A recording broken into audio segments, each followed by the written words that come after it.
गोंदियाच्या मांढोदेवी देवस्थान येथे रामनवमी निमित्त आयोजित सामूहिक विवाह सोहळ्यात 135 जोडपी विवाहबद्ध।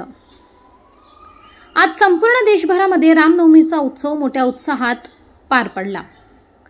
रामनवमी निमित्त गोंदिया जिल्ह्यातील गोरेगाव आणि आमगाव तालुक्याच्या सीमेवर असलेल्या मांढोदेवी देवस्थान येथे सामूहिक विवाह सोहळ्याचे आयोजन करण्यात आले होते।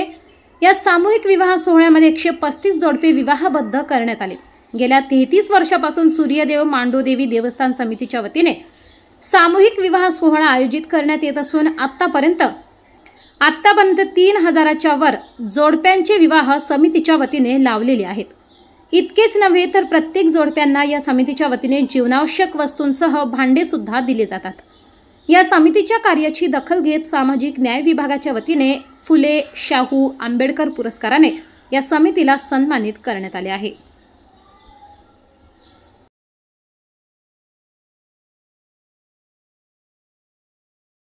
संपूर्ण मध्य भारतामध्ये सर्वात प्रथम आजच्या 33 वर्षापूर्वी श्री सूर्यदेव मांढोदेवी देवस्थान समितीच्या वतीने सर्व जातीय सामूहिक विवाह सोहळ्याचे आयोजन करण्यात येते।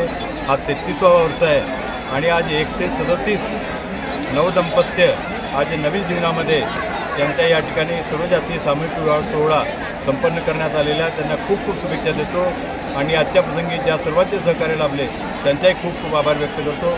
सर्वांना खूप खूप शुभेच्छा, धन्यवाद। मांढोदेवी साहित्य आपण त्यांना वितरित करतो या विवाह सोहळ्यादरम्यान। त्यांना जीवनोपयोगी एक मंगळसूत्र, त्यांचे सर्व वस्त्र, भांडे, पंखे वगैरे असे म्हणजे मिळून जे दैनंदिन जीवनामध्ये उपयोगी वस्तू असतात अशा वस्तू त्यांना या समितीच्या वतीने त्यांना सप्रेम भेट दिली जाते आणि त्यांच्याकडून कोणत्याही प्रकारचे शुल्क आम्ही आकारत नाही आणि अशा प्रकारे मोफत गरीबातल्या गरीब माणसाचे त्यांना त्यांचा वेळ वाचावा, पैसा वाचावा याकरता सातत्याने हा उपक्रम दिवसेंदिवस आपण पाहतो की जोडप्यांची संख्या वाढत आहे आणि एक निश्चितपणे चांगला उपक्रम आज समितीच्या माध्यमातून होत आहे। मांढोदेवी या ठिकाणी चैत्र नवरात्रामध्ये मोठ्या प्रमाणात भीड असते आणि मध्य प्रदेश छत्तीसगडमधून लोक येत असतात श्रद्धाळूचे, काय सांगणार?